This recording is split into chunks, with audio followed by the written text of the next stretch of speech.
چوری کی ہے ہاتھ کاٹ دو، لیکن وہ کافر نہیں ہو گیا. شادی شدہ نے زنا کیا ہے، اس کو سٹوننگ کر کے اس کو مار دو، لیکن اس کی نماز جنازہ پڑھنی ہوگی، ہے مسلمان، کافر نہیں. اس اعتبار سے وہ قانونی ایمان علیحدہ ہے، عمل علیحدہ. اور یہ قانونی ایمان نہ گھٹتا ہے نہ بڑھتا ہے. یہ تو ایک سٹیٹس ہے جو آپ کو کانسٹیٹیوشنلی لیگلی حاصل ہو گیا ہے، اس میں کوئی کمی بیشی نہیں ہوگی. سادہ ترین مثال یہ ہے، ایک باپ کے دو بیٹے تھے، ہے ایک بڑا متقی ہے، تہجد گزار ہے، نیک ہے، عابد ہے، زاہد ہے، ایک فاسق و فاجر ہے، لیکن ہے مسلمان.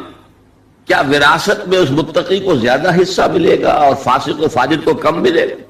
نہیں. Legally they are equal. المسلم کفر لکل مسلم، ہر مسلمان دوسرے تمام مسلمانوں کے برابر ہے. لیگل سٹیٹس یہ برابر ہے، جامد ہے، یہ نہ گھٹتا ہے نہ بڑھتا ہے. حالانکہ ایمان کا گھٹنا بڑھنا، وہ حقیقی ایمان کی بات کر رہے ہیں. امام ابو حنیفہ قانونی ایمان کی بات کر رہے ہیں، امام بخاری حقیقی ایمان کی بات کر رہے ہیں. یہ تو ہر ایک کا تجربہ ہے. یہ ایمان جو ہے گھٹتا بھی ہے بڑھتا بھی ہے. قرآن پڑھیے، ایمان آپ کو خود محسوس ہوگا کہ اس کی حرارت بڑھی ہے. اچھی صحبت میں بیٹھیے، ایمان بڑھے گا. آوارہ قسم کے لوگوں میں بیٹھ کر گپے لڑائیے، ایمان گھٹے گا. خود محسوس ہو جائے گا کہ کوئی برف کی طرح کچھ ہے اندر پگھل رہی. قرآن میں آتا زادتہم ایمانا، ان کے ایمان کے اندر اضافہ ہو گیا. تو کیسے کہا جا سکتا ایمان گھٹتا بڑھتا نہیں؟ ایمان حقیقی گھٹتا بھی ہے بڑھتا بھی ہے، لیکن قانونی ایمان یہ ایک جامد سٹیٹس ہے، ایک لیگل کانسٹیٹیوشنل سٹیٹس ہے.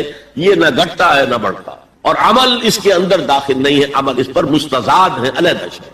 تو پہلی شرط کے بارے میں اس قدر باتیں میں نے بتائیں، زیادہ تفصیل میں جانے کا موقع دے. اب دوسری شرط کیا؟ وَعَمِلُ الصَّالِحَاتِ. دیکھیے عربی زبان میں عمل اور فعل یہ دونوں الفاظ مترادف ہیں. تفعلون، یفعلون، تعملون، یعملون، لیکن ان دونوں میں فرق ہے. فعل کوئی بھی فعل ہے جو آپ سے سرزد ہو گیا، چاہے ارادی طور پر چاہے غیر ارادی طور پر. عمل وہ ہے جو ارادے کے تحت کیا جائے، جس میں جد و جہد ہو، جس میں محنت ہو، جس میں مشقت پڑتی ہے. تو فعل اور عمل کے درمیان زمین و آسمان کا فرق ہے. عمل محنت چاہتا ہے، جد و جہد چاہتا ہے، صحیح چاہتا ہے. اور صالح سے مراد کیا ہے؟ باصلاحیت، جس میں گو کرنے کی صلاحیت ہو. صالح اس عمل صالح ہے جس سے کہ انسانی شخصیت نشو و نما پائے، اس کی انٹرنل پرسنالٹی، اقبال کے اصطلاح میں اس کی خودی، اس کی انا، اس کی ایگو، اس کی روحانی شخصیت ترقی پائے، نشو و نما پائے، بلندی پر جائے، اس مقام کو حاصل کرنے کی کوشش کرے کہ جس مقام پر اللہ نے انسان کو پیدا کیا تھا.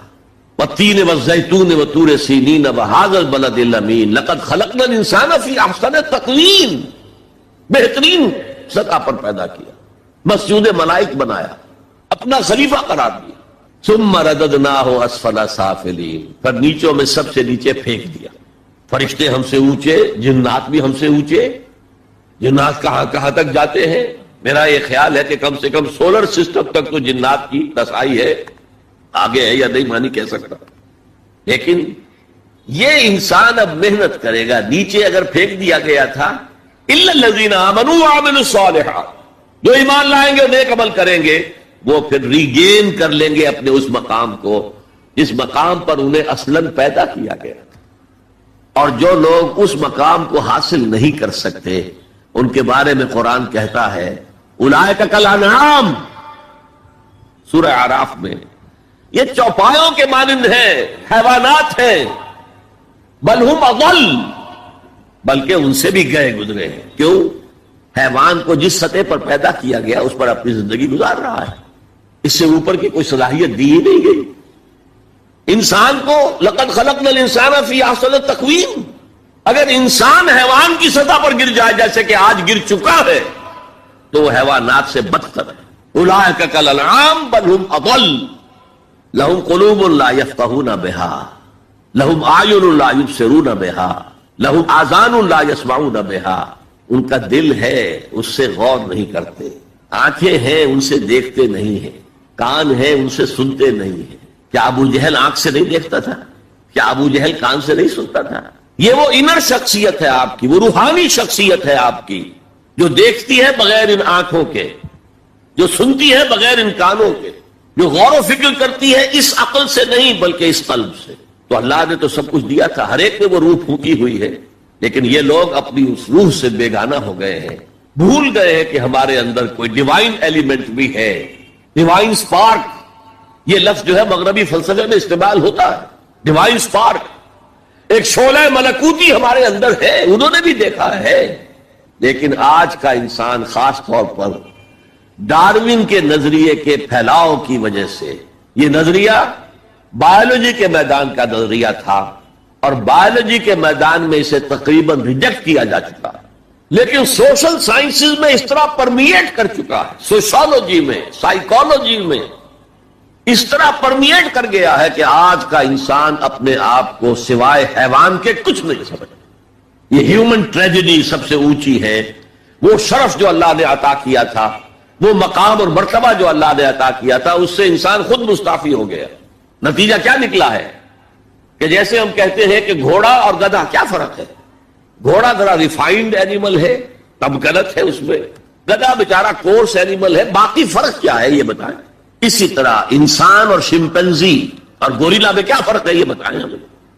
عمل صالح جو ہے وہ اس لیے ہے، اور یہ بھی نوٹ کر لیجئے جب یہ سورت اتری تو عمل صالح سے کیا مراد تھا؟ شریعت تو ابھی نازل ہی نہیں ہوئی، عمل صالح ایک ہی تھا، ایک ان الذین قالوا ربنا اللہ ثم استقاموا، جنہوں نے کہا ہمارا رب اللہ ہے پھر جم گئے، چاہے مارا جا رہا ہے، چاہے دہتے ہوئے انگاروں پر لٹایا جا رہا ہے۔ خباب بن الارت رضی اللہ تعالی عنہ دوہار تھے پیشے کے اعتبار سے، بلایا گیا، حضور پر ایمان لے آئے تھے، انگارے زمین پر بچھا دیے گئے، دہتے ہوئے انگارے، کہا اتارو کرتا، اتار دیا، لیٹ جاؤ، لیٹ گئے انگاروں کے اوپر، اس لیے کہ حضور کا حکم یہ تھا چاہے تمہارے ٹکڑے کر دیں، چاہے تمہیں ڈھونڈ دیں، تم نے کوئی جوابی کارروائی نہیں کرنی، کفو ایدیکم، اپنے ہاتھ بندے رکھو۔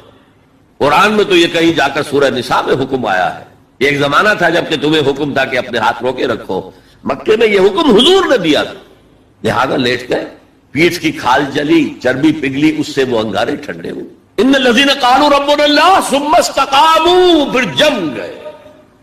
یا صرف ایک عبادت دی گئی تھی، راتوں کو کھڑے رہا کرو، یا ایھا المزمل قم اللیل الا قلیلا نصفہ او انقص منہ قلیلا او زد علیہ ورتل القرآن ترتیلا، اے کمبل میں لپٹ کر لیٹنے والے صلی اللہ علیہ وسلم، کھڑے رہا کرو رات کو سوائے تھوڑے سے حصے کے، نصفہ آدھی رات، اب انقص منہ قلیلا، یا اس میں سے کچھ کم کر لو تو ایک تہائی رات، اور زد علیہ، یا آدھی رات پر اور اضافہ کرو تو دو تہائی رات، اور قرآن پڑھتے رہو پڑھتے رہو پڑھتے رہو پڑھتے رہو۔ حالانکہ قرآن کتنا نازل ہوا تھا ابھی؟ کیا یہ 30 پارے موجود تھے؟ دو چند آیتیں اتری ہیں، repeat and repeat and repeat and repeat, hammer them down into your heart and brain, یہ عبادت تھی۔ باقی نہ ابھی 5 وقتہ نماز ہے، نہ روزہ ہے، کوئی شے نہیں، نہ سود حرام ہے، نہ شراب حرام ہے۔ تو عمل الصالحات اب ہمارے سامنے جب آئیں گے تو اس کے 2 حصے ہیں، ایک بیسک ہیومن موریلٹی، وہ چیزیں جو تمام ادیان، تمام مذاہب، تمام فلسفوں کے اندر مشترک ہیں۔ جھوٹ بولنا برا ہے، سچ بولنا اچھا ہے، وعدہ پورا کرنا اچھا ہے، وعدہ خلافی کرنا برا ہے، کسی کی ضرورت پوری کر دینا اچھا ہے اور کسی کو جھڑک دینا برا ہے، والدین کی خدمت کرنا اچھا ہے اور اس سے اعراض کرنا برا ہے، کون نہیں جانتا؟ یہ تو ہے بیسک موریلٹی جو مکی صورتوں میں شروع میں آئی ہے، بہت تکرار کے ساتھ۔ ارأیت الذی یکذب بالدین فذلک الذی یدعو الیتیم ولا یحض علی طعام المسکین، کیا تم نے دیکھا اس شخص کو جو جزا و سزا کا منکر ہے، آخرت کا منکر ہے؟ وہی تو ہے جو یتیم کو دھکے دیتا ہے اور مساکین کو کھانا خود کھلانا تو درکنار، کسی اور کو بھی کہنے کو تیار نہیں ہے کہ کھانا کھلا دو، پتہ نہیں پلٹ کر وہ کہہ دے تم کیوں نہیں کھلاتے۔ ویل لکل ہمزۃ لمزہ، ہلاکت ہے ہر اس شخص کے لیے جو رو در رو عیب چینی کرتا ہے یا پیچھے برائی کرتا ہے، طنز کرتا ہے۔ ویل لکل ہمزۃ لمزہ الذی جمع مالا وعددہ، مال جمع کرتا ہے، گنتا رہتا ہے، اب میرا بیلنس شیٹ یہاں آ گیا ہے، اب بیلنس شیٹ یہاں آ گیا ہے، پہلے اتنے کروڑ کیسٹ سے آج اتنے کروڑ کے، اسی حساب کتاب میں بیسک ہیومن موریلٹی اور شریعت کے احکام یہ دونوں آئیں گے. اب وہ شریعت پوری ہو چکی محمد رسول اللہ صلی اللہ علیہ وسلم پر، اب ہمیں اس پر عمل کرنا ہے. اور یہ کوئی بوجھ نہیں ہے، یہ ہماری شخصیت کی نشو و نما کے لیے. میں ایک مثال دیا کرتا ہوں، آپ کسی پہاڑی اسٹیشن کی طرف جا رہے ہو، گرما کا صدر مقام کوئی ہوتے ہیں پہاڑی، شملہ ہوتا تھا کبھی، تو آپ دیکھیں گے سڑک پر جہاں بجا نشانات لگے ہوئے، یہاں سپیڈ کم کر لو ورنہ ٹرن ایسا آ رہا ہے کہ ہو سکتا ہے کہ سپیڈ کم نہ ہو تو تمہاری گاڑی جو ہے وہ سیدھی کھائی میں جائے. تو یہ جو کوشنز ہیں یہ اس کی بھلائی کے لیے ہیں. آدمی کہ خامخواہ ہمارے اوپر پابندی لگا رکھی ہے، نہیں، تمہاری بھلائی کے لیے. شریعت تمہاری بھلائی کے لیے، تمہاری شخصیت کے صحیح نشو و نما کے لیے، تاکہ تم اس مقام پر پہنچ جاؤ جس مقام پر کہ اللہ تعالیٰ نے تمہیں پیدا کیا تھا. والتین والزیتون وطور سینین وہذا البلد الامین لقد خلقنا الانسان فی احسن تقویم. اچھا اب ذرا چند احادیث سن لیجیے. حقیقی ایمان کے اعتبار سے میں نے آپ کو بتایا امام بخاری کے نزدیک عمل علیحدہ نہیں ہے، ایمان کا جز ہے، اور بے شمار احادیث اس پر دلالت کرتی ہیں. حضور فرماتے ہیں صلی اللہ علیہ وسلم واللہ لا یؤمنو واللہ لا یؤمنو واللہ لا یؤمنو، خدا کی قسم فلاں شخص مومن نہیں ہے، خدا کی قسم وہ مومن نہیں ہے، خدا کی قسم وہ مومن نہیں ہے. صحابہ لرز گئے، کانپ گئے. کون ہے بدبخت اور شقی جس کے بارے میں اللہ کے رسول 3 مرتبہ اللہ کی قسم کھا کر کہہ رہے کہ وہ مومن نہیں؟ پوچھا گیا من یا رسول اللہ، اللہ کے رسول کون؟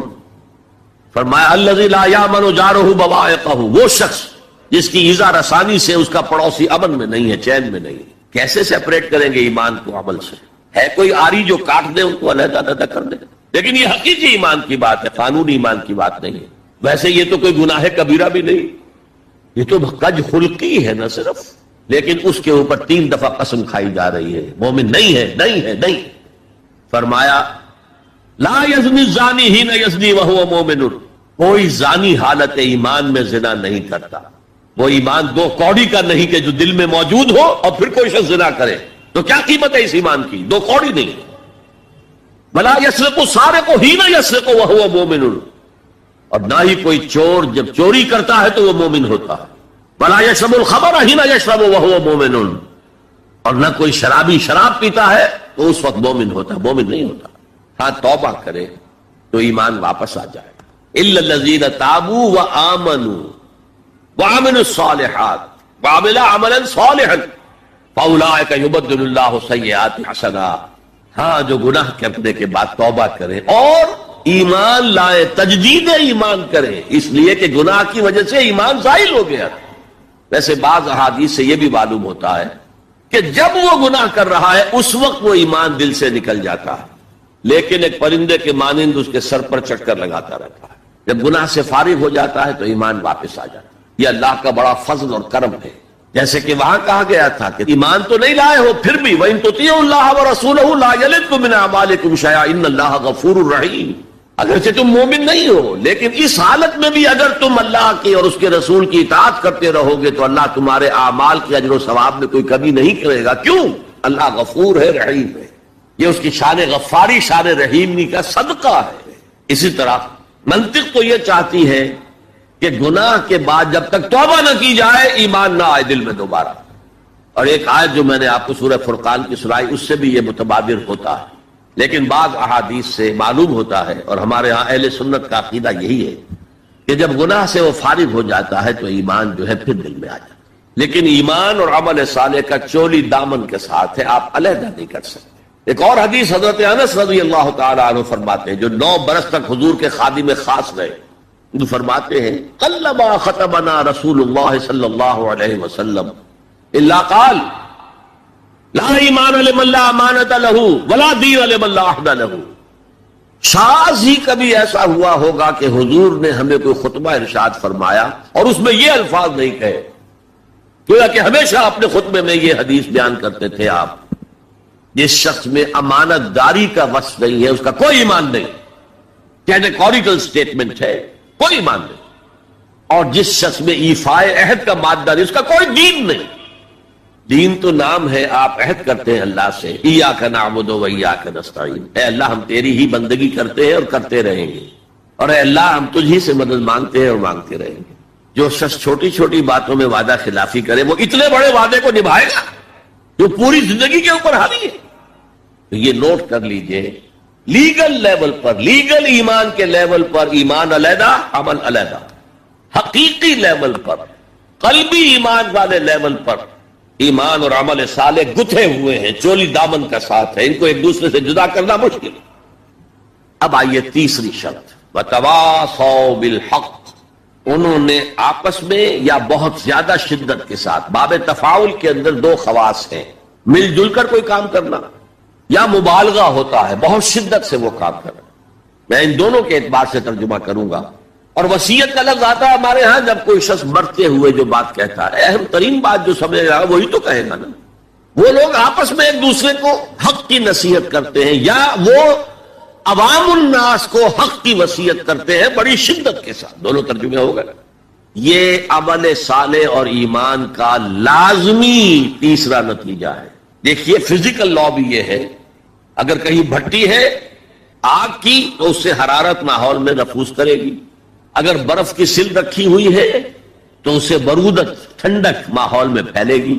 اگر کسی میں عمل صالح اور ایمان ہے تو ممکن نہیں ہے کہ اس کی ذات سے نیکی کا پھیلاؤ نہ ہو، نیکی اس کی ذات سے نہ نکلے، نہ دوسروں تک پہنچے۔ It's a physical phenomenon. Number دو، یہ شرافت اور مروت کا تقاضا ہے۔ اگر آپ کو اللہ نے ہدایت دی ہے، شیئر اٹ ود ادرس، شرافت، مروت۔ حضور نے فرمایا لا یؤمن احدکم حتی یحب لاخیہ ما یحب لنفسہ، تم میں سے کوئی شخص مومن نہیں ہو سکتا جب تک کہ وہ اپنے بھائی کے لیے بھی وہی بات پسند نہ کرے جو اپنے لیے پسند کی۔ اگر تم اسلام لے آئے ہو، ایمان لائے ہو، نیک عمل کر لیے، بھائی اپنے بھائیوں تک پہنچاؤ جن سے تمہیں محبت ہے، جن کے ساتھ خلوص ہے، جن کے ساتھ اخلاص ہے۔ یہ دوسری بنیاد ہے کہ ایمان اور عمل صالح سے تواصی بالحق خود بخود برآمد ہوگا۔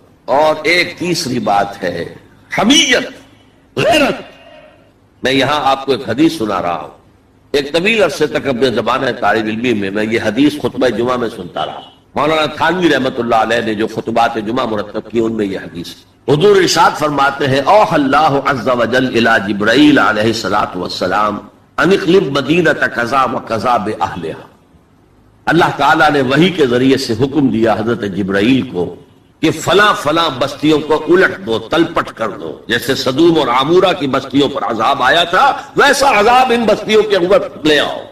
قال فقال، حضور فرماتے ہیں کہ اس پر حضرت جبرائیل نے عرض کیا یا رب ان فیہا عبدک فلان لم یعصک طرفۃ عین، اے اللہ میں اس بستی کو الٹ دوں، اس میں تو تیرا فلاں بندہ بھی ہے جس نے کبھی پلک جھپکنے جتنی دیر بھی کسی گناہ میں بسر نہیں کی۔ اب آپ کسی آدمی کی نیکی کا تصور کیجئے، یہ گواہی دینے والے کوئی کرائے کے گواہ نہیں ہے جو عدالتوں میں پھرتے رہتے ہیں، جو چاہو گواہی دلوا لو، اتنے پیسے چاہیے۔ جبرائیل ہے، اور کس کی جناب میں کہہ رہے ہیں؟ جہاں ابو جہل بھی جھوٹ نہیں بول سکے گا۔ یا رب ان فیہا عبدک فلان لم یعصک طرفۃ عین، الٹ دو اس بستی کو۔ اب جواب سنیے، قال فقال، حضور فرماتے ہیں اس پر اللہ نے فرمایا اقلبها علیہ وعلیہم، الٹو اس بستی کو، پہلے اس بدبخت پر اور پھر دوسروں پر۔ فإن وجهه لم يتبعر في ساعة قط، اس لیے کہ میری غیرت کی وجہ سے کبھی اس کے خون نے جوش نہیں مارا، اس کا چہرے کے اوپر خون نہیں آیا۔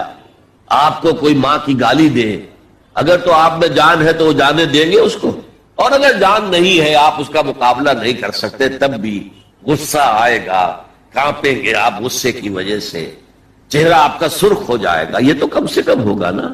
لیکن یہ اللہ کا بندہ اپنی نیکی میں لگا رہا، اس نے دیکھا نہیں ماحول میں کیا ہو رہا ہے، ماحول میں اللہ کی شریعت کی دھجیاں بکھیری جا رہی ہیں، ماحول میں اللہ کے احکام پاؤں پہلے رونے جا رہے ہیں، یہ لگا رہا تو فقط اللہ اللہ اللہ، یہ زیادہ بڑا مجرم ہے، لہذا بستی کو پہلے اس پر پلٹو اور پھر دوسروں کو۔ یہ ہے تعلق تواصی بالحق کا ایمان اور عمل صالح کے ساتھ۔ یہ میں پہلے عرض کر چکا ہوں، اس تواصی بالحق میں اصطلاحات بہت سی ہیں. حق کی دعوت دینا، اللہ کی طرف دعوت دینا حق ہے نا، اللہ کی ذات حق ہے. ذالک بأن اللہ هو الحق. تو تواصی بالحق میں کیا ہوگا؟ ادعو الی سبیل ربک بالحکمۃ والموعظۃ الحسنۃ وجادلهم بالتی احسن. یہ بھی تواصی بالحق ہے. نیکی کا حکم دو، بدی سے روکو. تأمرون بالمعروف وتنہون عن المنکر، یہ بھی تواصی بالحق ہے. اور اس کے درجات کہاں سے کہاں تک ہیں. اگر بچے کہیں گلی میں کھیل رہے ہیں، کرکٹ کھیل رہے ہیں، آپ ان سے کہتے ہیں بیٹو یہ یہاں پر کھیلنے کی جگہ نہیں ہے، آپ کسی گاڑی کا شیشہ توڑیں گے، آپ کی گیند جو ہے اس سے کسی گاڑی کو نقصان پہنچے گا، کسی انسان کو چوٹ لگ جائے گی، پھر کیا آپ بچ کر چلے جائیں گے وہاں سے؟ آپ کون ہوتے ہیں؟ ہوگی کہ نہیں؟ ریزنٹمنٹ ہوگی کہ نہیں؟ کبھی بھی اس تواصی بالحق کو خندہ پیشانی سے نہیں سنا گیا، نہیں برداشت کیا گیا.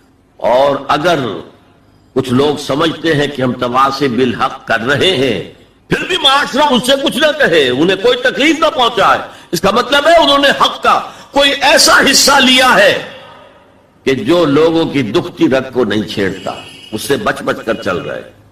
اگر وہ حق کامل ہو تو باطل کبھی تسلیم نہیں کرے گا، باطل ریٹیلیٹ کرے گا.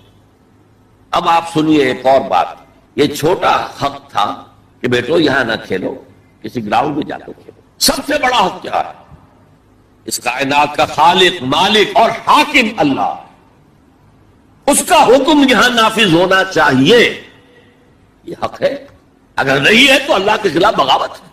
اس کی آپ اگر تلقین کریں گے تو آپ ایگزسٹنگ سسٹم کے باغی قرار پائے.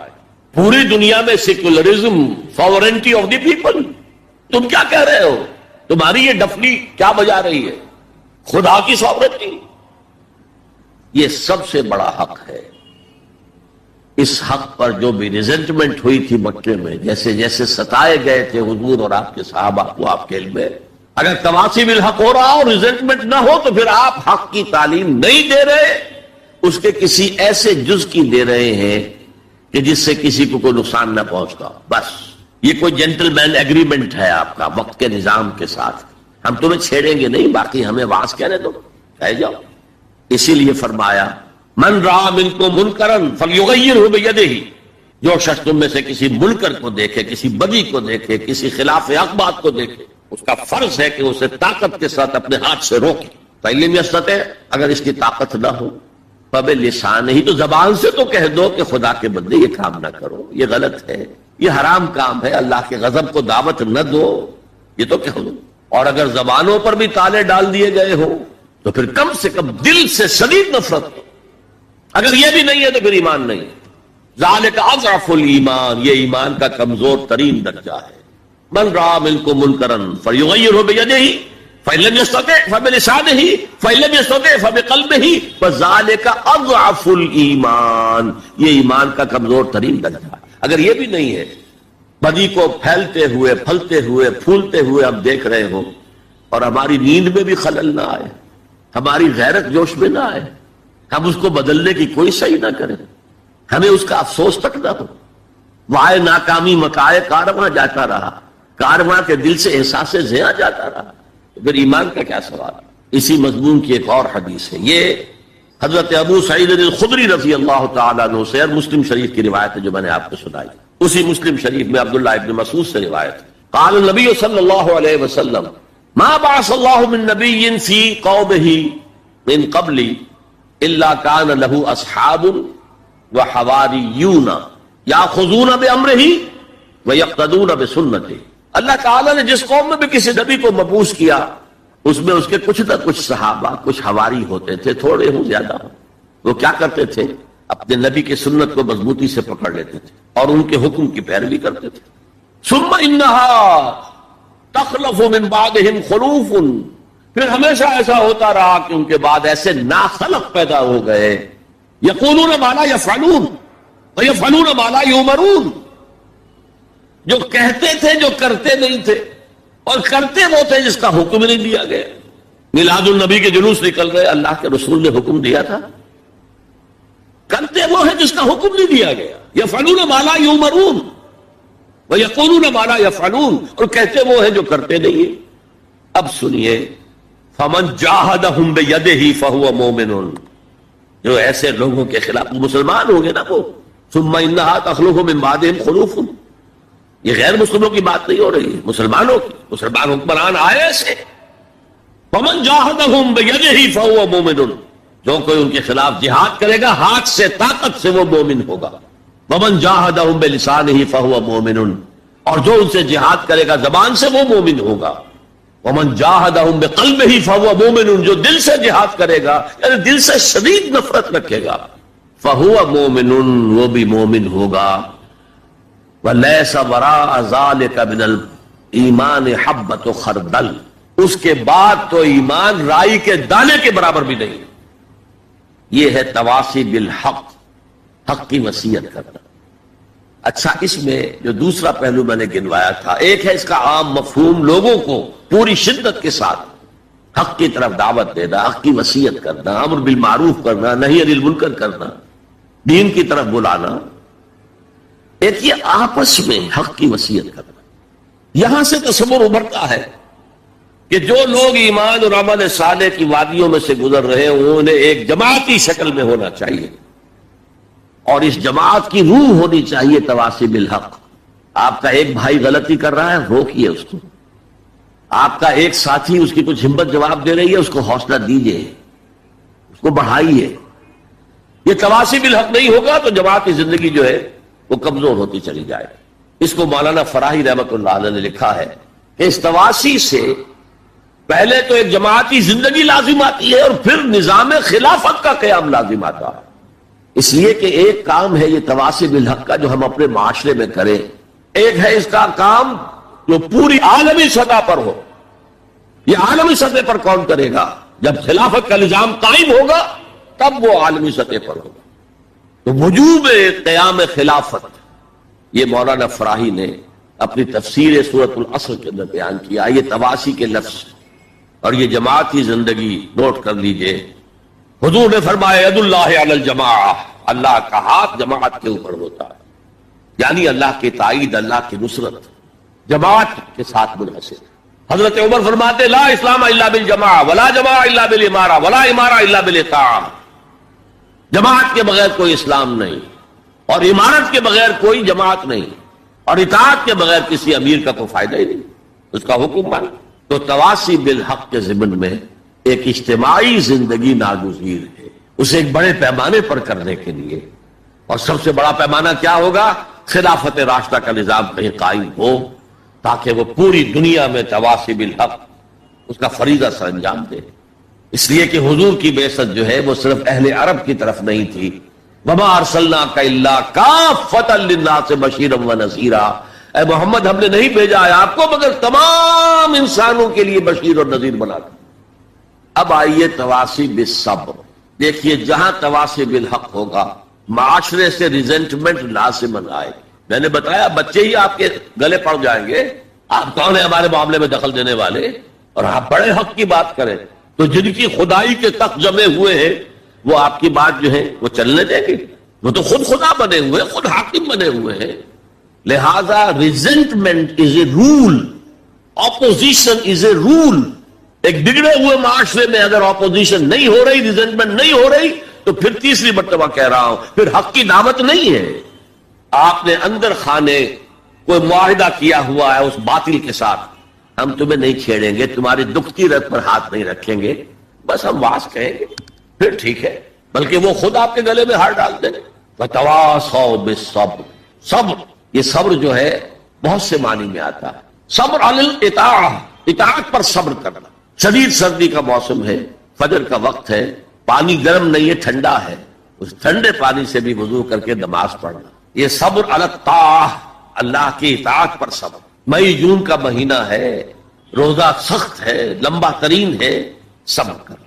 وَهُوَ شَهْرُ الصَّبْرِ، حضور نے فرمایا تھا جب شعبان کے آخری روز آپ نے خطبہ دیا تھا، یا ایھا الناس قد اظلکم شہر عظیم، اے لوگوں تم پر ایک بہت عظمتوں والا مہینہ سایہ فگن ہو گیا ہے.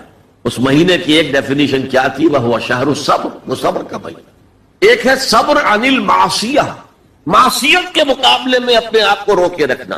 ٹیمپٹیشن ہے، زلیخا نے کیا نہیں کیا تھا حضرت یوسف کے ساتھ، روکنا، تھامنا. قرآن مجید میں بھی الفاظ بڑے عجیب آئے ہیں. وَلَقَدْ هَمَّتْ بِهِ وَهَمَّ بِهَا لَوْلَا أَن رَأَىٰ بُرْهَانَ رَبِّهِ. وہ عورت تو اس کی طرف بڑھی ہی تھی، وہ بھی پڑھتا، اگر وہ اللہ کی کوئی برہان نہ دیکھ لیتا. کیا چیز اللہ نے اس وقت دکھائی ہے؟ جوان آدمی ہے، جوان رانا ہے، ایک عورت بدی کی دعوت دے رہی، روکنا تھامنا اپنے آپ. اور پھر جب معاملہ آگے بڑھا، رب السجن احب الی مما یدعوننی الیہ، اے اللہ مجھے جیل خانہ زیادہ پسند ہے اس کام سے جس کی طرف یہ عورتیں مجھے بلا رہی. یہ صبر عن المعصیہ، صبر عن الطاعہ، صبر عن المعصیہ. لیکن ایک صبر وہ ہے جو اللہ کے دین کو قائم کرنے کی جد و جہد میں پرسیکیوشن کے مقابلے میں کرنا پڑتا ہے. جب مکے میں پرسیکیوشن ہو رہی تھی نوجوانوں کی، غلاموں کی، کنیزوں کی، جب صبر کرو جھیلو. جب حضرت یاسر رضی اللہ تعالی عنہ اور ان کی اہلیہ حضرت سمیہ رضی اللہ تعالی عنہ اور بیٹا عمار ابن یاسر ٹارچر کر رہا تھا، ابو جہل ان کو ٹارچر کر رہا تھا ہر طرح سے، کبھی جسم کا حصہ جلایا، کبھی کچھ اور کیا. تنگ آ گیا، کسی طریقے سے بھی کوئی کلمہ کفر کہنے کے لیے آمادہ نہیں ہوئی، نہ حضرت سمیہ اور نہ حضرت یاسر. حالانکہ شریعت میں اجازت ہے، جان بچانے کے لیے کلمہ کفر کہا جا سکتا ہے، بشرطے کہ ایمان دل میں قائم رہے، برقرار رہے. لیکن عزیمت کیا، جان دے دو، کلمہ کفر نہ کہو. حضور پاس سے گزرتے تھے اور چونکہ حکم صحابہ کو یہ تھا، ورنہ میرے اندازے میں اس وقت کم سے کم 40 صحابہ موجود تھے مکے میں، وہ تھکا بوٹی کر دیتے ابو جہل کی. بعد میں جو ہوتا دیکھا جاتا. کیا 70 صحابہ احد میں شہید نہیں ہو گئے؟ تو اس وقت اگر چند صحابہ شہید ہو جاتے تو کون سی بڑی بات. لیکن یہ ہے انقلاب محمدی صلی اللہ علیہ وسلم کا طریقہ کار، جس کی روح سے اس وقت صبر لازم تھا. اللہ اپنے رسول کو حکم دے رہا تھا، فاصبر کما صبر اولو العزم من الرسل. اے نبی، آپ کو یہ کوئی پاگل کہہ رہا ہے، کوئی مجنون کہہ رہا ہے، کوئی شاعر کہہ رہا ہے، کوئی شاعر کہہ رہا ہے، کوئی مسحور کہہ رہا ہے، کوئی جھوٹا کہہ رہا ہے، کوئی کہہ رہا ہے کہ انہوں نے ایک غلام اپنی کسی کوٹھڑی میں بند کر رکھا ہے جو عجمی ہے، جو تورات اور انجیل کا ماہر ہے، وہاں سے ڈکٹیشن لیتے ہیں اور ہم پر آ کر گھونس جماتے ہیں اللہ کی وحی آئی. کیا کیا نہیں کہا جا رہا. اور قرآن خود گواہی دیتا ہے، وَلَقَدْ نَعْلَمُ أَنَّكَ يَضِيقُ صَدْرُكَ بِمَا يَقُولُونَ. اے نبی، ہمیں خوب معلوم ہے کہ جو کچھ یہ آپ کے بارے میں کہہ رہے ہیں اس سے آپ کا سینہ بھجتا ہے، صدمہ ہوتا ہے، غم ہوتا ہے. یہی تھے جو مجھے الصادق اور الامین کہتے تھے، یہی تو تھے میرے قدموں تلے اپنی نگاہیں بچھاتے تھے. آج یہ مجھے شاعر، ساحر، مسحور، مجنون کیا نہیں کہہ رہے. اللہ فرماتا صبر کرو، وَاصْبِرْ عَلَىٰ مَا يَقُولُونَ وَاهْجُرْهُمْ هَجْرًا جَمِيلًا. صبر کرو جو کچھ کہہ رہے ہیں. وَاصْبِرْ كَمَا صَبَرَ أُولُو الْعَزْمِ مِنَ الرُّسُلِ. صبر کیجئے جیسے ہمارے دوسرے اولو العزم رسولوں نے صبر کیا. کیا حضرت نوح نے 950 برس تک صبر نہیں کیا؟ صبر کیجئے. وَاصْبِرْ وَمَا صَبْرُكَ إِلَّا بِاللَّهِ. صبر کیجئے اور آپ کا صبر تو اللہ ہی کے سہارے قائم ہے. یہ حضور کو تلقین ہو رہی. مکے میں یہ تلقین حضور کو ہو رہی ہے، مدینے میں اور مکے میں حضور پھر صحابہ کو تلقین کر رہے ہیں. جب ٹارچر ہو رہا تھا حضرت سمیہ اور حضرت یاسر اور حضرت عمار پر، بات کہتے میں جھجک ہوتی ہے. بیٹے کو، جوان بیٹے کو، عمار کو ایک ستون سے باندھ دیا گیا، ان کے سامنے ان کی ماں کو برہنہ کیا. حضور پاس سے گزر رہے ہیں اور کیا کہہ رہے ہیں؟ اصبروا یا آل یاسر فإن موعدکم الجنہ. اے یاسر کے گھر والوں صبر کرو، تمہارے وعدے کی جگہ جنت ہے، جنت میں تمہارے استقبال کی تیاریاں ہو رہی ہیں، صبر کرو. اور انہوں نے صبر کیا. حضرت سمیہ کے سامنے ابو جہل نے ایک چھوٹا سا بت کو پیش کیا.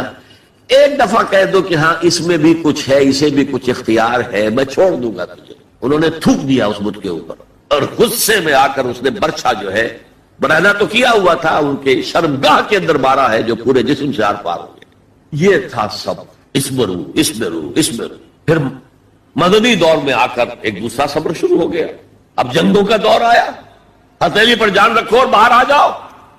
وَلَا تَقُولُوا لِمَن يُقْتَلُ فِي سَبِيلِ اللَّهِ أَمْوَاتٌ بَلْ أَحْيَاءٌ وَلَٰكِن لَّا تَشْعُرُونَ يَا أَيُّهَا الَّذِينَ آمَنُوا اسْتَعِينُوا بِالصَّبْرِ وَالصَّلَاةِ. اے اہل ایمان، مدد حاصل کرو صبر سے اور نماز سے. ان اللہ مع الصابرین، یقیناً اللہ صابروں کے ساتھ ہے، صبر کرنے والوں کے ساتھ ہے. وَلَا تَقُولُوا لِمَن يُقْتَلُ فِي سَبِيلِ اللَّهِ أَمْوَاتٌ. کبھی نہ کہنا اس کو جو اللہ کی راہ میں قتل ہو جائے کہ وہ مردہ ہے. بَلْ أَحْيَاءٌ وَلَٰكِن لَّا تَشْعُرُونَ. وہ زندہ ہے لیکن تمہیں اس کا شعور نہیں ہے. وَلَنَبْلُوَنَّكُمْ.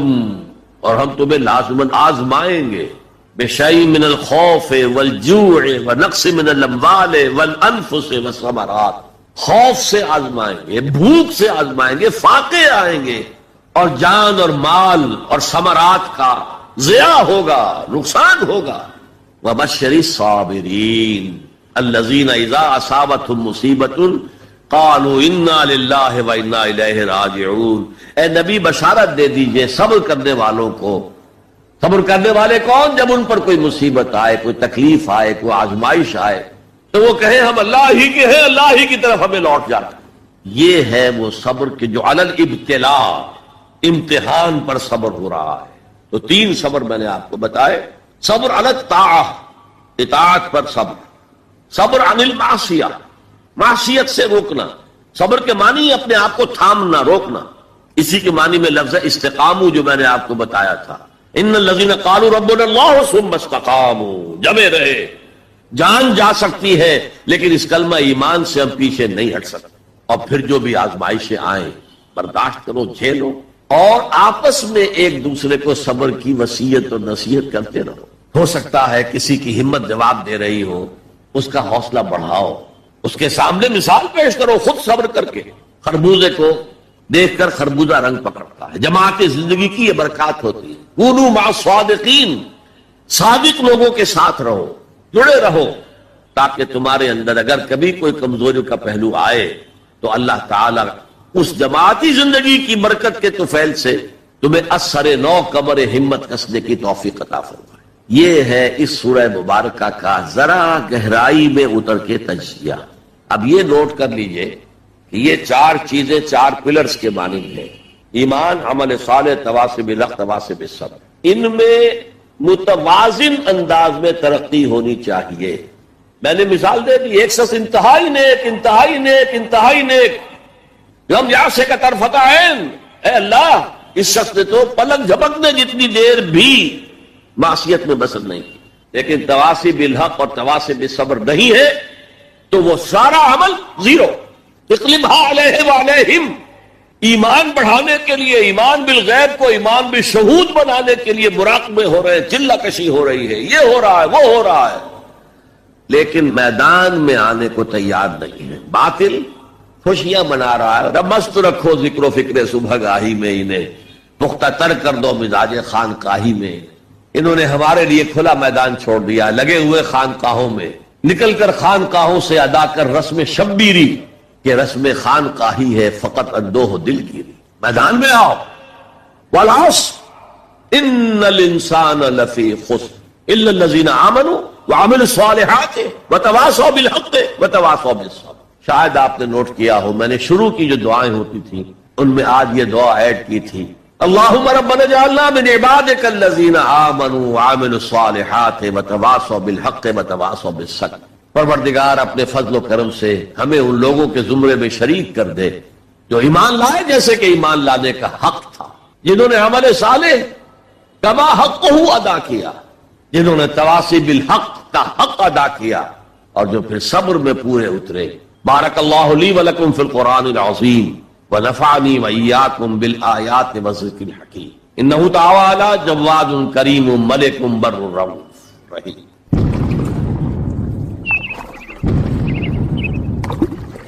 جزاک اللہ ڈاکٹر صاحب۔ نجات کی راہ پر ایک پرموز تقریر ہم نے آپ سے سنی۔ پہلا سوال ایک یوسف علی ساونت صاحب ہیں جو کہتے ہیں: محترم جناب ڈاکٹر صاحب السلام علیکم، میرا سوال یہ ہے کہ آدم علیہ السلام سے لے کر حضور صلی اللہ علیہ وسلم تک سب نے توحید اور عمل صالح کی تعلیم دی اور ہمارے نبی پر نبوت بھی ختم ہو گئی۔ اب میرا یہ سوال ہے کہ دنیا میں جتنی قومیں آباد تھیں اور ہیں اور قیامت تک رہے گی، ان تمام قوموں کی راہ نجات دین اسلام ہے یا کوئی اور دین ہے؟ برائے کرم وضاحت کیجیے۔ میرے نزدیک تو اس میں کسی شک و شبے کی گنجائش نہیں ہے کہ پوری نوع انسانی کے لیے راہ نجات یہی ہے جو سورۃ العصر میں بیان ہوئی۔ یہ لازمی ہے اور تمام انسانوں کے لیے لازمی۔ البتہ وہ لوگ جن تک کہ قرآن کی اور حضور کی دعوت پہنچی ہی نہ ہو، ان کے بارے میں اللہ تعالیٰ صرف توحید پر محاسبہ کرے گا، اس لیے کہ توحید فطرت کے اندر ہے۔ رسالت کا پیغام پہنچا ہی نہیں، شریعت پہنچائی نہیں گئی، تو محاسبہ کیسے ہوگا؟ یہ معاملہ ذہن میں رکھے۔ باقی راہ نجات اس کے سوا کوئی نہیں۔ ایک اور سوال ہے جو کسی غیر مسلم بھائی کا ہے، پروین جادو. وہ ہم سے سوال کر رہے ہیں کہ I am a non Muslim, what is the way of my نجات and how can I declare of my ایمان؟ Very easy. I told you in the beginning that to become a Muslim you have only to testify. I testify that there is no God except Allah. And I testify that Muhammad is his messenger and prophet. You become a Muslim. And then you try to go deeper and deeper and deeper into Iman so that it becomes a conviction with you. Conviction about the existence of God. Conviction about the Baas Ba'd al-Maut, resurrection. Conviction about the hereafter. Conviction about the institution of prophethood. Conviction that the prophethood came to an end on Muhammad sallallahu alayhi wa sallam and reached its climax in his personality, etc., etc. So this will add and go on deepening your faith or your iman or your conviction.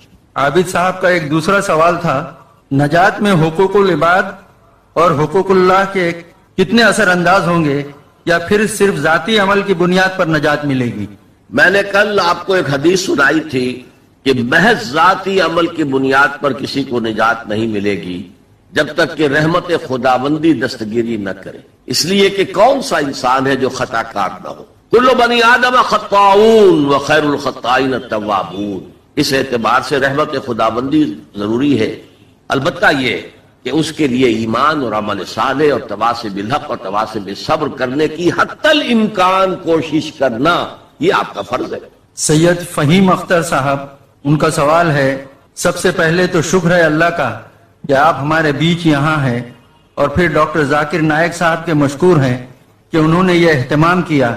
دعا ہے کہ اللہ تعالیٰ آپ لوگوں کی کوششوں کے بہترین نتائج ہم سب کو دکھائے، آمین.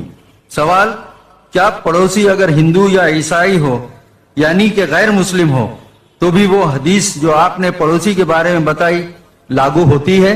لازماً لاگو ہوتی ہے، اللہ یہ کہ وہ پڑوسی ہاسٹائل ہو towards Islam. If he is not hostile towards Islam, اگر وہ دشمن نہیں ہے، اگر وہ اسلام کے خلاف کوئی کوشش نہیں کر رہا ہے، کوئی سازش نہیں کر رہا ہے، تو ظاہر بات ہے کہ پھر اس کے حقوق پڑوسی کی حیثیت سے ساقط ہو جائے. لیکن اگر ایسا نہیں ہے تو وہ پڑوسی ہے اور پڑوسی کا حق ہے. یہاں تک فرمایا کہ اللہ تعالیٰ نے، جبرائیل نے مجھے پڑوسی کے حقوق اتنے بیان کیے، اتنی تاکید کے ساتھ بیان کیے کہ میں یہ گمان کرنے لگا کہ اللہ تعالیٰ پڑوسی کو وراثت میں شامل کر دے گا، یہ پڑوسی کا بھی وراثت میں حصہ. یہ حدیث نبوی ہے صلی اللہ علیہ وسلم. تو پڑوسی کا حق اپنی جگہ ہے. شیخ ناصر پیشے سے میکینیکل انجینئر ہیں. آپ کا سوال ہے کہ آج دور حاضر میں مسلمان طرح طرح کی پریشانیوں سے دوچار ہیں، اس کی کیا وجہ ہے اور اس موجودہ پستی کا کیا علاج ہے؟ میں مختصر ترین الفاظ میں آپ سے یہ عرض کروں گا کہ اس وقت ہم اللہ کے عذاب کے شکنجے میں. کیوں؟ جس قوم کے پاس اللہ کی کتاب ہو اور اللہ کی شریعت ہو اور وہ اللہ کے رسول کے امتی ہونے کے مدعی ہوں، وہ قوم زمین پر اللہ کی ریپرزنٹیٹو ہو جاتی ہے. اب اگر وہ قوم اپنے عمل سے مس ریپرزنٹ کرے تو وہ کافروں سے بدتر ہے، غیر مسلموں سے بدتر ہے، پھر ان کو عذاب ملتا ہے. آج ہماری ذلت اور رسوائی، ہم سے پہلے بھی ایک امت تھی، بڑی چہیتی اور لاڈلی امت تھی. ذرا اندازہ تو کیجئے، بنی اسرائیل صحرا میں سفر کر رہے ہیں تو ابر کا سائبان ساتھ ساتھ چل رہا ہے، دھوپ نہ ستائے، کھانے پینے کی ضرورت پیش آئی ہے تو من و سلوہ نازل کر دیا ہے. پانی کے لیے ایک ضرب لگی ہے عصا کی اور 12 چشمے، تاکہ 12 کے 12 قبیلے اپنا اپنا چشمہ معین کر لیں. تو یہ ساری جو جن کے اوپر نعمتیں ہوئی ہیں انہی کے بارے میں فرمایا گیا جب انہوں نے بے عملی اختیار کی، بد عملی اختیار کی، شریعت کو پس پش ڈال دیا، اللہ کی کتاب کو پس پش ڈال دیا. نبذ فریق من الذین اوتوا الکتاب کتاب اللہ وراء ظہورہم. تو پھر اللہ نے فرمایا ضربت علیہم الذلۃ والمسکنۃ وباؤوا بغضب من اللہ. ان پر ذلت، کمزوری اور مسکنت، کم ہمتی مسلط کر دی گئی، اللہ کے عذاب کے اندر گر گئے. سیرینز آئے، ان کا مقابلہ نہیں کر سکے، انہوں نے سلطنت اسرائیل کو تہو بالا کر کے ختم کر دیا. نیبوکڈنیزر آئے، اس کا مقابلہ نہیں کر سکے، اس نے لاکھوں کو قتل کیا، لاکھوں کو وہ کیپٹیو بنا کر بیبیلونیا لے گیا. اور حضرت سلیمان کے بنائے ہوئی مسجد کو، جسے وہ ٹیمپل کہتے ہیں، ٹیمپل آف سولومن، اسے گرا کر زمین کے برابر کر رکھا. 2 اینٹیں سلامت نہ رہی. یروشلم میں ایک انسان نہ رہا, کوئی متنفس نہ رہا. یہ عذاب کیوں آئے تھے؟ پھر ایک وقفہ آیا, اس لیے کہ پھر حضرت عزیر علیہ السلام کی دعوت سے لوگوں میں عمومی ایک توبہ کی تحریک برپا ہو گئی. لوٹو اللہ کے دین کی طرف, لوٹو شریعت کی طرف. تو اللہ کی رحمت بھی پھر متوجہ ہو گئی. مکابی سلطنت قائم ہوئی جو اپنے رقبے کے اعتبار سے حضرت سلیمان کی سلطنت سے بھی بڑھ کر تھی. لیکن پھر دوبارہ ان کے اوپر وہی دنیا پرستی, شہوت پرستی, یہ ساری گندگیاں جب آ گئی, مشرکانہ توہمات آ گئے, غیر مسلموں سے خلا بلا, اس کی وجہ سے ان کے اندر وہ ساری رسمیں ریتیں شروع ہو گئی. پھر عذاب آیا. پہلے یونانیوں کے ہاتھوں رگڑا گیا ان کو, سکندر کے ہاتھوں, سلیوکس کے ہاتھوں, اور پھر رومنز کے ہاتھوں رگڑا گیا. یہاں تک کہ سن 70 عیسوی میں ٹائٹس رومی نے, کیونکہ انہوں نے بغاوت کی تھی ان کے خلاف, رومنز کے خلاف, تو حملہ کر کے 1,33,000 یہودیوں کو ایک دن میں قتل کیا. اور جو دوسرا ٹیمپل انہوں نے بنا لیا تھا, سیکنڈ ٹیمپل جس کو وہ کہتے ہیں, اس مکابی دور میں وہ حضرت سلیمان کا بنایا ہوا وہ معبد جو ہے وہ دوبارہ بن گیا. سن 70 عیسوی میں اسے پھر گرا دیا گیا, آج تک گرا پڑا ہے. 1934 برس سے ان کا خانہ کعبہ گرا ہوا ہے. یہ اللہ کا قانون ہے. جو امت کتاب اللہ اور شریعت خدا بندی کی حامل ہو کر اور طرز عمل اس کا مختلف اور برعکس ہوگا, وہ کافروں سے بدتر ہے اللہ کی نگاہ. اب علاج ایک ہی ہے, ہم کہیں کسی جگہ دنیا میں کسی سائزیبل ملک میں پورا اسلامی نظام, پوری اسلامی سیاست, پوری اسلامی معیشت, پورا اسلامی معاشرہ, پورا اسلامی قانون نافذ کر کے دنیا کو دکھائیں. And we should be able to invite the humanity at large. Come and see with your eyes. This is Islam. یہاں کی برکتیں دیکھو. یہاں ہر شخص کی بنیادی ضروریات ریاست کے ذمے ہے. یہ جو سوشل سیکیورٹی کا کام آج ہو رہا ہے, اسکینڈینیوین کنٹریز کے سوشل سیکیورٹی کا نظام جو ہے دنیا میں کہاں سمجھا جاتا ہے, ٹاپ پر ہے. پھر انگلستان میں ہے ان امپلائمنٹ الاؤنس, امریکہ کے اندر بھی ہے. لیکن یہ کہ سب سے پہلا سوشل سیکیورٹی کا نظام خلافت راشدہ میں ہوا ہے, جہاں ہر شخص کی جو بھی بنیادی ضروریات ہیں اس کی کفالت ریاست کے ذمہ تھی. میں نے جو حال یہاں دیکھا ہے پاکستان میں کبھی نہیں دیکھا. جس طرح کی چھوٹے سے 4 فٹ 6 فٹ 7 فٹ کی ایک لکڑی کی بنی ہوئی کوٹڑی کے اندر پورا خاندان آباد ہے, اور جبکہ اونچے محل موجود ہے سامنے. یہ عجیب ملک ہے, ڈیموکریسی میں بہت اونچا, لیکن سوشل سیکیورٹی کا کوئی نظام سرے سے نہیں. ہمارے ہاں پاکستان میں بھی وہ کوئی اسلامی نظام ہے, جو زکوٰۃ ہے وہ پورا بیت المال کا نظام قائم نہیں ہے جیسے کہ ہونا چاہے. پھر بھی کچھ نہ کچھ زکوٰۃ کا نظام جو قائم کر گئے تھے ضیاء الحق صاحب, اس سے کچھ نہ کچھ غریبوں کی مدد ہوتی. تو بہرحال جب تک ہم دنیا کے سامنے اسلام کی نمائندگی نہیں کریں گے, صحیح اسلام کی اور کامل اسلام کی, اس وقت تک ہمارے حالات میں کوئی بہتری نہیں آ سکتی. صدیقی صدف فاطمہ آپ سے سوال کر رہی ہیں, برائے مہربانی یہ بتا دیں کہ اگر کسی کے دل میں یا قلب میں ایمان کوٹ کر بھرا نہ ہو تو اس کے لیے کیا کرنا چاہیے, اور کیا بنا قلبی ایمان کے نجات ممکن ہے؟ قلبی ایمان کے بغیر نجات نہیں ہے. ہاں ایمان کمزور ہو تو میں عرض کر چکا ہوں, ایمان ہو دل میں ہو, لیکن اتنا مضبوط نہیں ہے کہ وہ عمل کو پوری طرح ہولڈ کر سکے, عمل کو درست کر دے. تو پھر اگر گناہوں کا پڑنا زیادہ بھاری ہے نیکیوں سے تو سزا ملے گی جہنم کے اندر. البتہ ایک وقت آئے گا نکال کر اور پھر انہیں جنت میں داخل کر دیا جائے گا قلبی ایمان کی وجہ سے. لیکن دوسرا سوال جو اس میں ہے کہ ایمان کہاں سے آئے. دیکھیے ایمان پیدا کرنے کے 3 طریقے ہیں, 2 ایزی ہیں, لیکن ان سے ایک ایسا ایمان پیدا ہوتا ہے جس میں شعور کا ایلیمنٹ بہت کم ہے, نہ ہونے کے برابر. کوئی ڈائمنشن اس کی انٹلیکچوئل نہیں ہے. وہ کیا ہے؟ صاحب ایمان لوگوں کی صحبت اور ان کا قرب اختیار کرو. جیسے بھٹی کے آگے بیٹھیں گے تو حرارت آ جائے گی, صاحب ایمان کی صحبت سے آپ کو بھی ایمان ملے گا. دوسرا طریقہ, اسلام پر عمل کرتے رہو, عمل کرتے رہو, عمل کرتے رہو. اس سے بھی ایمان پیدا ہوتا ہے.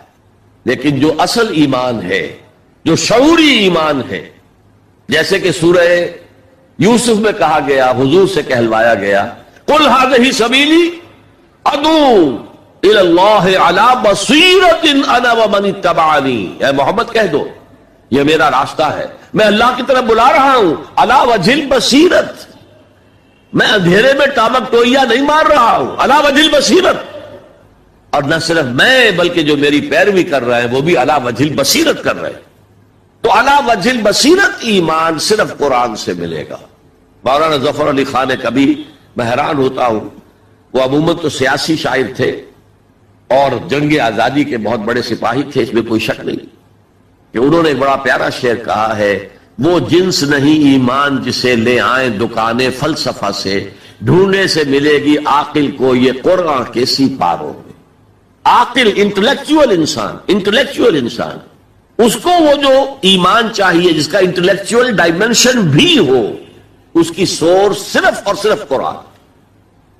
ایک عبد الواحد صاحب ہیں، ان کا سوال ہے کہ دنیا میں خصوصاً اور ہندوستان میں کئی کروڑ ایسے افراد ہیں جو پیدا ہوتے ہیں، جیتے ہیں اور مر جاتے ہیں بغیر یہ جانے کہ نجات کی راہ کیا ہے یا ان کا رب کون ہے.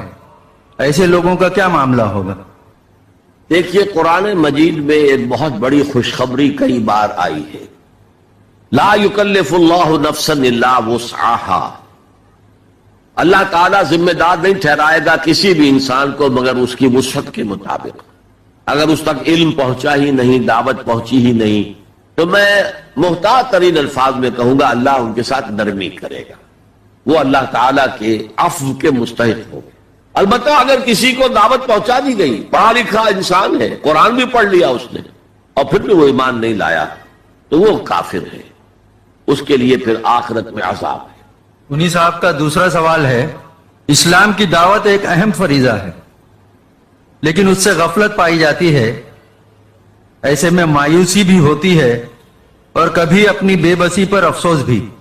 آج جس تیزی سے بے دینی پھیل رہی ہے اس میں ہماری بساط کچھ بھی نظر نہیں آتی. ایسے میں ہم کیسے کوشش کریں، سروائیو کریں؟ اصل میں اس احساس کے پیچھے ایک مغالطہ ہے. انسان اپنی صلاحیتوں اور قوتوں سے ناواقف ہے. ایک ایک فرد کے اندر اللہ نے بہت طاقت رکھی ہے. یہ دوسری بات ہے کہ ہم نے وہ ساری ڈائیورٹ کی ہے دنیا کی طرف. آخر دنیا میں انسان کامیاب ہے تو کیسے؟ محنت سے ہے نا. وہی محنت دین کے لیے کی جائے گی تو نتائج نکلیں گے. البتہ ایک امکان ہے کسی قوم کی اللہ تعالی ہلاکت کا فیصلہ کر چکا ہو، وہ اتنے دور جا چکے ہوں، ان کے دل اتنے سخت ہو چکے ہوں کہ ان کے اوپر کوئی شے اثر انداز نہ ہو، تو داعی جو ہے، دعوت دینے والا، وہ چاہے سر پٹکتا رہے گا کوئی نتیجہ نہیں نکلے گا، جیسے کہ حضرت نوح علیہ السلام کے معاملے میں. لیکن پھر بھی مجھے اور آپ کو اپنا فرض ادا کرنے کے لیے، اپنی نجات کے لیے یہ کام کرنا ہے. کوئی نتیجہ نکلے نہ نکلے اس سے مجھے کوئی بحث نہیں. نتیجہ تو اللہ کے ہاتھ میں، میرے ہاتھ میں نہیں ہے. لیکن اس فرض کو، اس ایمان کا حصول، ایمان حقیقی کا حصول، عمل صالح، تواسب الحق، تواسب الصبر، اس کو ادا کرنا یہ میری ذمہ داری ہے. اگر میں نہیں کرتا ہوں تو میں پکڑا جاؤں گا قیامت کے دن. آپ کو معلوم ہے قرآن میں 2 دفعہ کہا گیا ہے، یوم یفر المرء من اخیہ وامہ وابیہ وصاحبتہ وبنیہ. جس دن بھاگے گا انسان اپنے بھائی سے بھی اور اپنی ماں سے بھی اور اپنے باپ سے بھی اور اپنی بیوی سے بھی اور اپنی اولاد سے بھی. کیوں؟ نفسی نفسی نفسی نفسی نفسی نفسی، مجھے بچا لیا جائے، مجھے بچا لیا جائے. میری اولاد کو جھونک دو، میرے ماں باپ کو جھونک دو، میری بیوی کو جھونک دو، بیوی کہے گی میرے شوہر کو جھونک دو، مجھے بچا. یہی نفسی نفسی دنیا میں رہے آپ کی. مجھے اپنے آپ کو بچانا ہے سب سے پہلے، اور پھر مجھے اپنے سب سے پہلے آل اولاد کو بچانا ہے. یا ایھا الذین آمنوا قوا انفسکم واہلیکم نارا، اے ایمان والو بچاؤ اپنے آپ کو اور اپنے اہل و